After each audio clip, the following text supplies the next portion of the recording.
আসসালামু আলাইকুম। আশা করি প্রিয় ভাই বন্ধুরা সকলেই ভালো আছেন। আলহামদুলিল্লাহ, আপনাদের তো আমি অনেক ভালো। আজকে চলে আসলাম আমার একজন ফ্রেন্ডকে নিয়ে হসপিটাল, তার একটি টেস্ট করানোর জন্য। তার হাতে একটি প্রবলেম হয়েছিল, তো কিছুদিন যাবৎ এটা ব্যথা করে কাজ করতে পারে না। তার জন্য আজকে টেস্ট করানোর জন্য এই মেডিকেলে চলে আসলাম। তো ইউরোপের সিস্টেম হলো অন্যরকম, বাংলাদেশের সাথে কোনো মিল নাই। বাংলাদেশে আপনি ডাক্তার দেখানোর জন্য আপনি যে কোনো সময় চাইলে আপনি ডাক্তার দেখাতে পারবেন।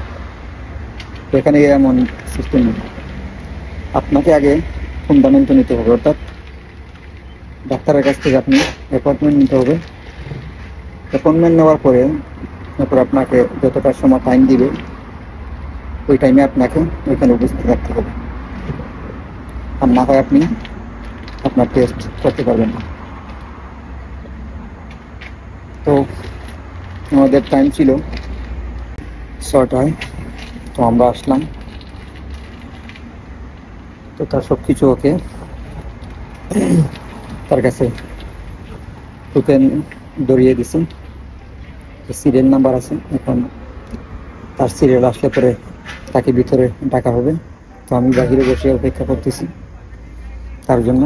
সে টেস্ট করে আসলে পরে আবার চলে যাব আমরা। তো এটা আমাদের বাসা থেকে হেঁটে আসতে প্রায় 15 মিনিট সময় লাগছে। তো এটা ঠিক শেষ করে আবার চলে যাব বাসায়। তাই ভাবলাম আপনাদের সাথে এই বিষয়টা শেয়ার করি, এখানের হসপিটালের সিস্টেমটা কেমন, কীভাবে কী করতে হয়। তো এই যে দেখতেছেন আমি বাহিরে বসা, এটা হলো বাহিরের সাইড।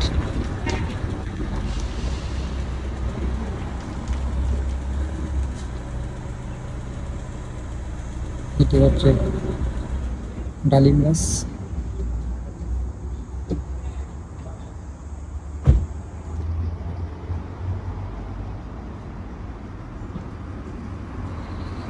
এই যে যাকে নিয়ে আসছিলাম সে ওই যে ভিতরে দাঁড়িয়ে গেছে, অনেক মানুষ ভিতরে, বসার কোনো সিট নেই। এটা প্রাইভেট ক্লিনিক, অনেক লোক আসে, কারণ সরকারি যে ক্লিনিকগুলো আছে ওইখানেও আপনার টাকা দিতে হবে, টাকা দিয়ে আপনার টেস্ট করতে হবে। তারপর আপনার সময়ের প্রয়োজন, মাস 2 মাসও লাগতে পারে আপনার ফান্ডামেন্ট নেওয়ার পরে। তাই সময় বাঁচানোর জন্য আমরা এখানে চলে আসলাম। আজকের এই ভিডিওটি যদি আপনাদের কাছে ভালো লাগে,